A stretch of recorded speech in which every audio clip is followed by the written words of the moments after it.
आया का व्यवहार पूरी तरह से अजीब और निंदनीय था। उसने न केवल मालिक के बेटे से अपनी चाय और पानी की सेवा करवाई, बल्कि उससे उसकी सारी पॉकेट मनी भी मांग ली। बच्चे ने आया के इस व्यवहार को और सहन नहीं किया और अपने माता पिता को इसकी जानकारी दी।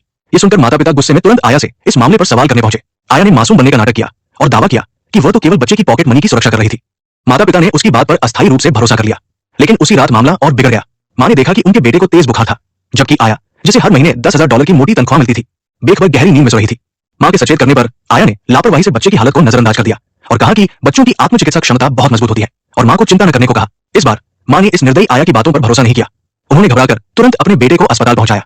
वहां डॉक्टर ने मां को गंभीर चेतावनी दी कि अगर वे 5 मिनट और देर कर देते तो बच्चा गंभीर शॉक में चला जाता। गुस्से और चिंता से भरे माता पिता आया से जवाब मांगने के लिए जल्दी जल्दी घर लौटे, लेकिन उनके आश्चर्य का ठिकाना नहीं रहा जब उन्होंने देखा कि आया पहले ही गायब हो चुकी थी। वो केवल एक इस्तीफे का पत्र छोड़ गई थी जो उसकी बेशर्मी को दर्शाता था।